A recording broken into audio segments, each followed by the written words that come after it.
For decades, the world has remembered the glitter, the harmonies, and the songs that never seem to age. There is only one ABBA, but behind the stage lights and perfect melodies, there was always something more, something quieter, more complicated, and far less discussed. At 78, one of the men who helped build that empire finally stood still long enough for people to wonder what had truly changed and what had never changed at all. Success on that scale does not happen without pressure, and pressure, over time, leaves marks. What happens when personal lives and public legends become impossible to separate? What happens when something that once felt unbreakable slowly shifts without anyone announcing it? For years, questions have lingered. Not about the music, that part was undeniable, but about what was happening beneath it. And now, decades later, with history already written and memories carefully preserved, a quiet moment has brought those questions back into focus. Tonight, we look beyond the applause and into the space where silence may have said more than words ever could.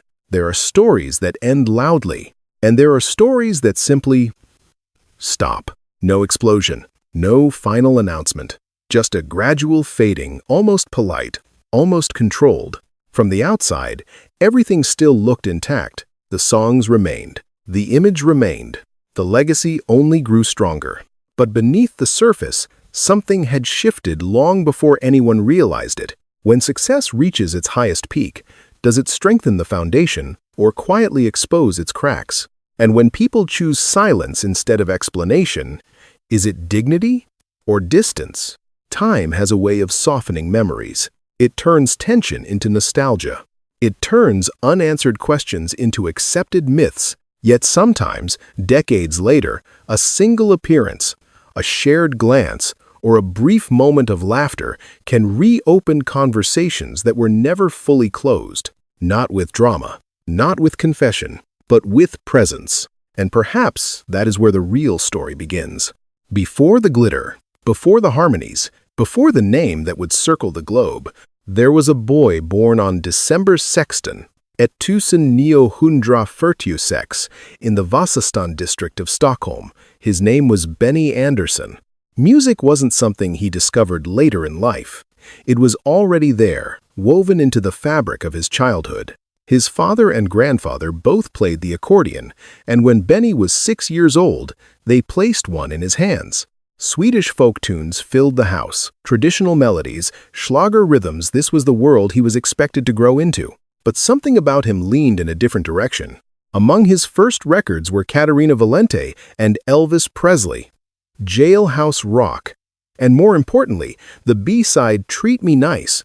Not because of the lyrics, not because of the attitude, but because of the piano. Why did a child surrounded by accordion music become obsessed with piano chords? Was he already searching for a sound that belonged only to him? At 10 years old, he got his first piano and taught himself how to play.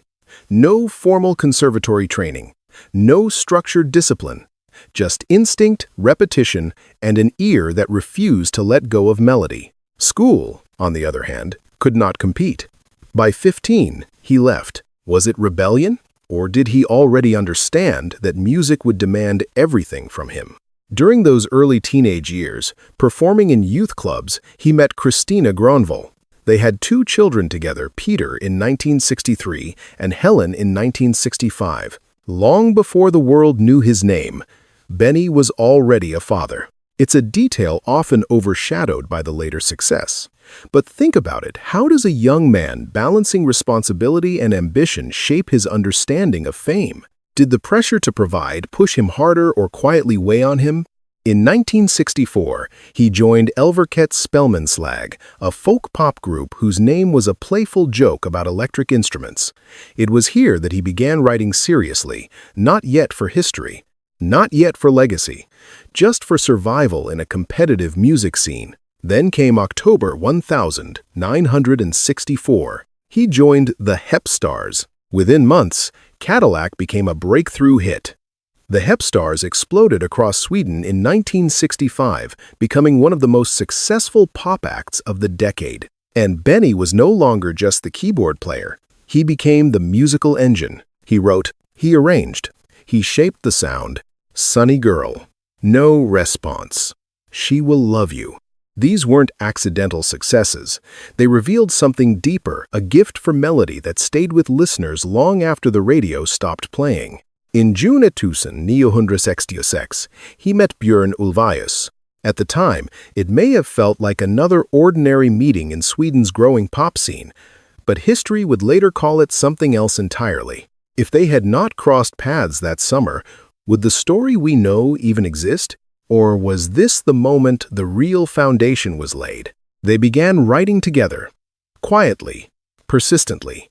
Their early songs hinted at something bigger, though neither of them could yet see the scale of what was forming. Two young men chasing harmony. Two composers discovering that together, their ideas became stronger.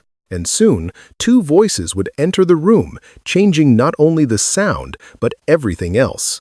By the late 1960s, Sweden's pop scene was growing fast. Bands were forming, touring, competing for attention. Success felt possible, but far from guaranteed.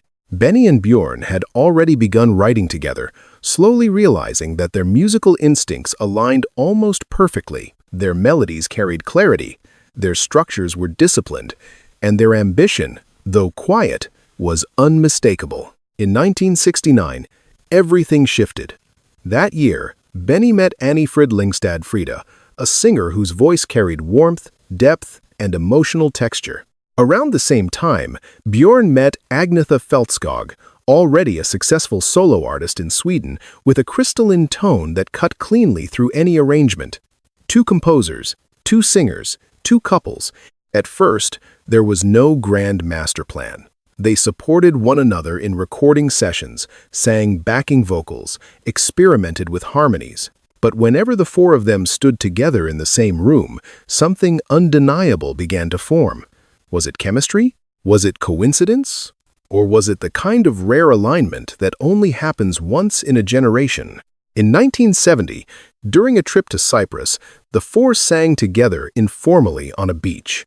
What began as a casual moment became an impromptu performance for United Nations soldiers stationed there. There were no stage lights, no elaborate costumes, no sense of global destiny. And yet, the blend of Agnetha's clarity and Frida's richness layered over Benny and Bjorn's structured arrangements felt larger than the setting itself. Back in Sweden, they began appearing more frequently as a unit. In November 1970, they launched a stage act called Faltskog, loosely translated as party people, but also hinting at engaged couples. The name was playful, but the reality was significant. They were two real-life couples performing love songs together.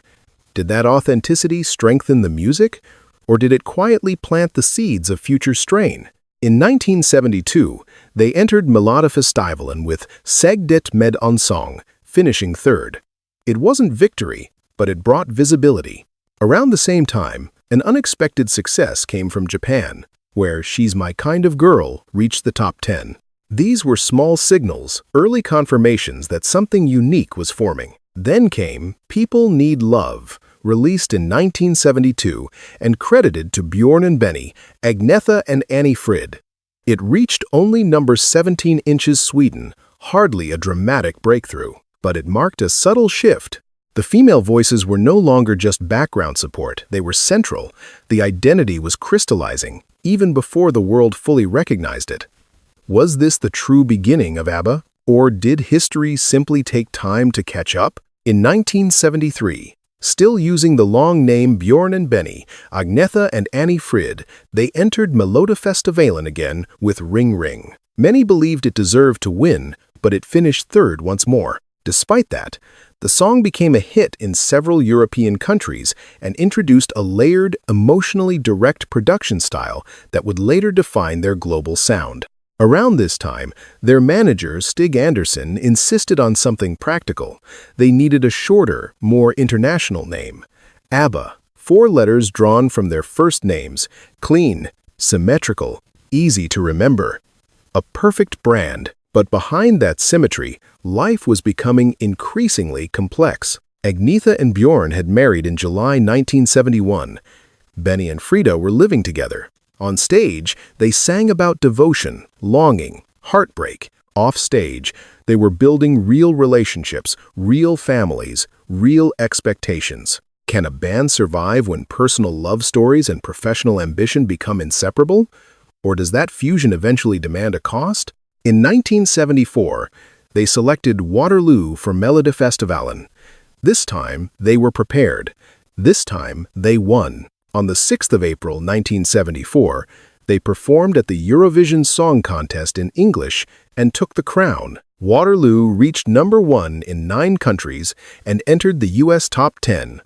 The 4 people who once sang casually on a beach were now stepping into a level of global recognition that few artists ever experience. But history rarely pauses to ask the harder question. When success explodes that quickly, does it reinforce the bonds within a group, or does it magnify the cracks already present? The world saw glitter. The world heard harmony. The world saw 4 smiling faces, yet beneath the surface, the pressure was rising, and the higher they climbed, the harder it would become to separate love from legacy. After Eurovision, everything accelerated. Waterloo had opened the door, but what followed proved it was no accident. In 1975, songs like Sauce and Mamma Mia exploded across Europe and Australia. In Australia, thanks largely to the television program Countdown, ABBA became a phenomenon almost overnight. Mamma Mia stayed at #1 for 10 weeks. The hysteria was real, airports flooded with fans, hotels surrounded, crowds screaming at a level none of them had anticipated. Success was no longer regional. It was global. By 1976, they released Greatest Hits in the UK, which became their first #1 album there. It included Fernando, one of their biggest-selling singles worldwide. Later that year came Arrival, featuring Money, Money, Money, Knowing Me, Knowing You, and the song that would define them forever, Dancing Queen. It reached #1 across multiple countries, including the United States. At that moment, ABBA was no longer just a successful band. They were a cultural force. But with dominance came an entirely different kind of strain. In 1977, they launched a massive international tour, beginning in Norway and traveling across Europe before heading to Australia. The shows were enormous. The production was demanding. There were logistical challenges, heavy rain at outdoor venues, even a bomb scare in Perth. The tour was later captured in ABBA, the movie, preserving the spectacle for posterity. Yet behind the spectacle, exhaustion was setting in. Constant travel, constant interviews, constant expectation. 4 individuals, 2 marriages, 1 machine that could not slow down. How long can anyone sustain that level of intensity without something giving way? And when the world demands perfection, where does personal space exist? In 1979, they released Voulez-Vous, recorded partly in Miami's Criteria Studios. It included hits like Chiquitita, I Have a Dream, and Does Your Mother Know? Later that year, Gimme, Gimme, Gimme, A Man After Midnight, added another global success to their catalog. But 1979 was also the year Bjorn and Agnetha divorced. Publicly, it was described as amicable. Privately, the emotional weight was far more complex. Around this time, Bjorn wrote, "The winner takes it all." Agnetha recorded the vocals. The lyrics cut deep. "Tell me, does she kiss like I used to kiss you?" Both insisted it was not purely autobiographical. Yet the performance felt painfully authentic. Can you truly separate art from life when the wound is still fresh? Or does music become the only safe place to process what cannot be said directly? In 1980, they released Super Trooper. The album broke UK records with over 1 million pre-orders. The title track became their final UK #1. On the surface, momentum continued. The brand remained strong. But the personal fractures were widening. Benny and Frida had married in October 1978, at the height of ABBA's fame. By 1980, they separated. The divorce was finalized in 1981. Once again, the public narrative emphasized friendship and professionalism. And once again, the emotional undercurrent was heavier than headlines suggested. In 1981, they released The Visitors, a noticeably darker and more mature album. The themes shifted: failed relationships, political oppression, aging, Isolation, loss of innocence.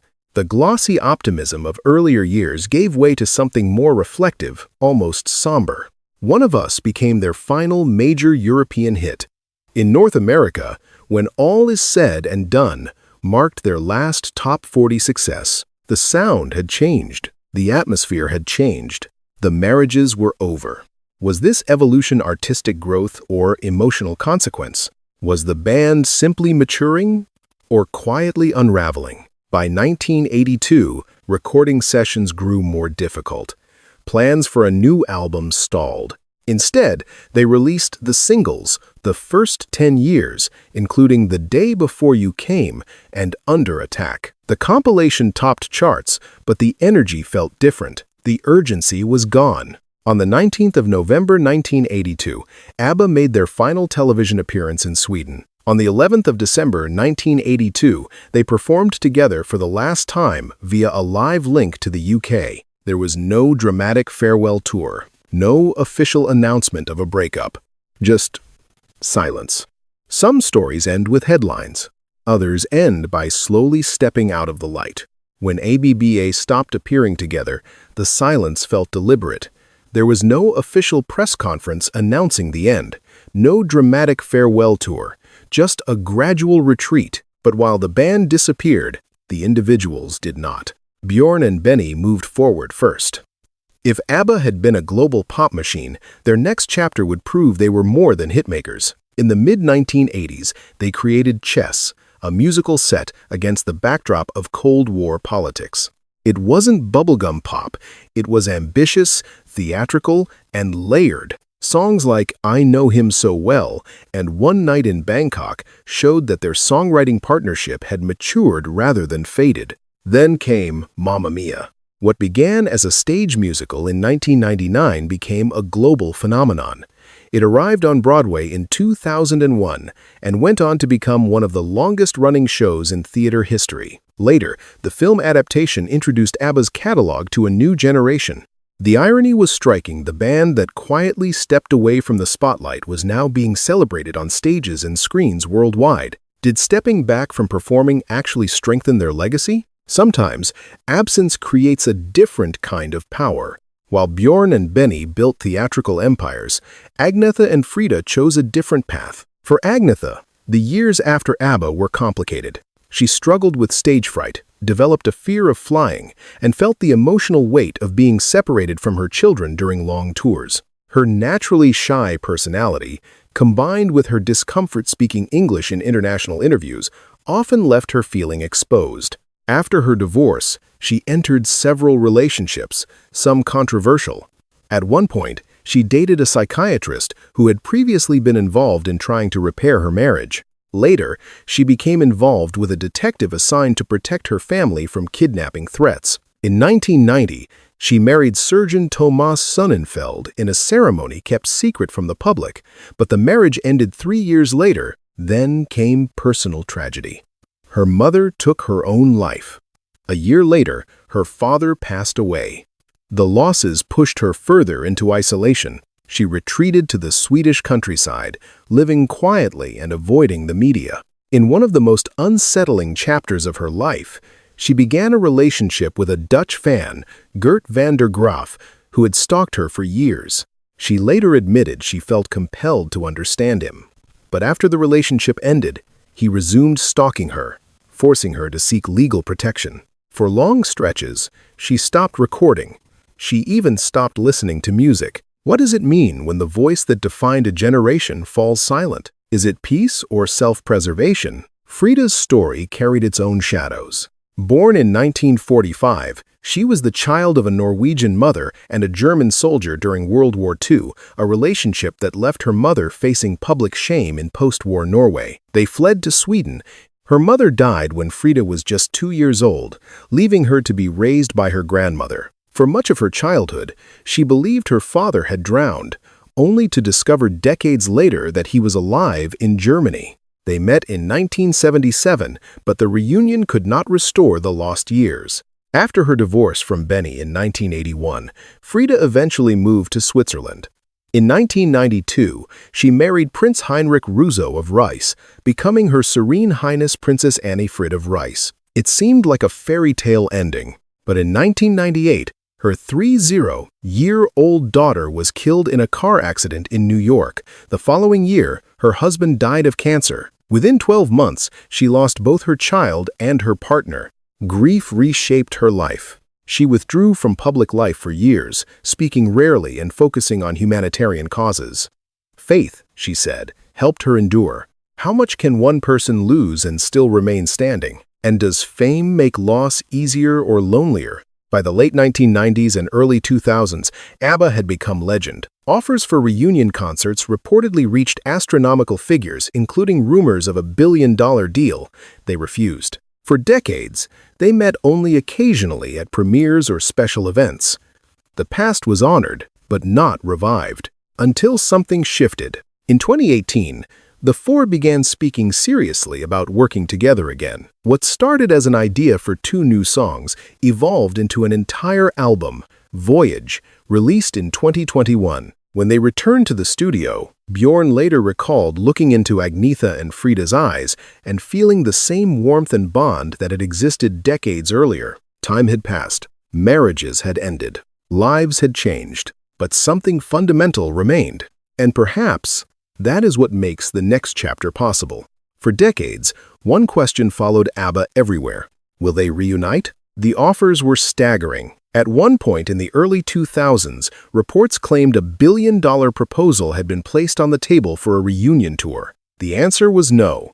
Again and again, no. Not because they needed the money, not because the audience had disappeared, but because, as they often suggested, the past had already said what it needed to say. Was that refusal about dignity, or about protecting something too fragile to risk? Years passed. They appeared together only on rare occasions, premieres of Mamma Mia, special anniversaries, quiet celebrations of their shared history. They were polite, warm, respectful, but careful. Then, in 2018, something shifted. What began as a simple idea, recording 2 new songs for a digital project, gradually expanded into something much larger. Back in the studio, sitting in familiar positions, hearing familiar harmonies, they rediscovered a dynamic that time had not erased. The result was Voyage, released in 2021, their first full studio album in 4 decades. It wasn't an attempt to recreate the 1970s. The sound was mature, reflective, aware of time's passage. Songs like I Still Have Faith in You felt less like pop statements and more like acknowledgments of history, of survival, of connection. When Bjorn later described that first day back in the studio, he spoke about looking into Agnetha and Frida's eyes and recognizing the same warmth that had existed decades earlier. Not nostalgia, recognition. Can bonds forged under pressure truly disappear? Or do they simply wait for the right moment to surface again? But the reunion did not take the form fans had imagined. Instead of a traditional tour, they introduced ABBA Voyage, a high-tech concert experience in London featuring digital avatars of the band as they appeared in their 1970s prime. The show opened in 2022 inside a purpose-built arena in Stratford's Queen Elizabeth Olympic Park. The technology was groundbreaking: motion capture, digital rendering, a live band supporting holographic performances. Audiences watched the younger versions of ABBA perform Dancing Queen, Waterloo, Mamma Mia, as if time had folded in on itself. Some called it innovation. Some called it nostalgia perfected. Financially, it was a phenomenon, contributing hundreds of millions of pounds to the British economy and selling over 1 million tickets. But beyond numbers, it achieved something subtler. It allowed ABBA to exist in 2 eras at once, then and now. And then came the 27th of May 2025. On the 3rd anniversary of the Voyage show, something unexpected happened. Benny Andersson, now 78, and Anni-Frid Lyngstad, 79, appeared unannounced in the balcony of the arena. The crowd erupted. For many fans, it was the first time in years they had seen the 2 former spouses standing side by side in public. There was no dramatic speech, no emotional confession. Frida spoke first, thanking the audience, acknowledging nearly 50 years of history. She smiled as she mentioned turning 80. The applause swelled. Then Benny stepped forward. Instead of a heavy reflection, he offered a light joke. Two men walk into a bar. The audience laughed. Frida laughed. The moment felt easy, but beneath the humor, there was something more significant, not romance, not regret, but respect. They had met in 1969, lived together, married in 1978, divorced in 1981, shared global fame, shared collapse, shared silence.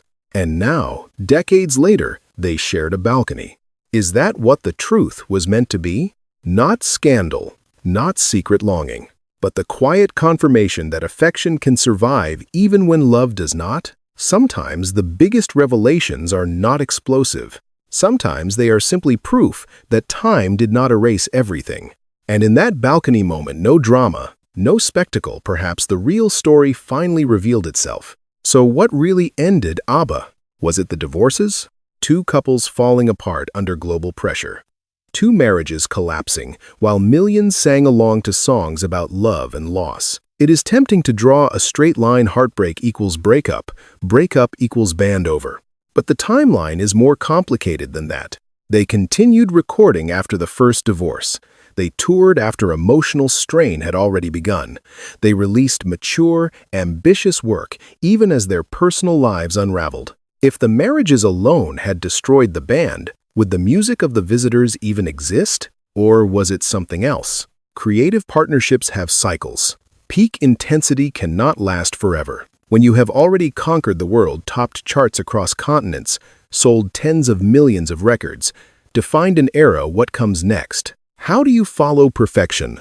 Perhaps ABBA did not collapse.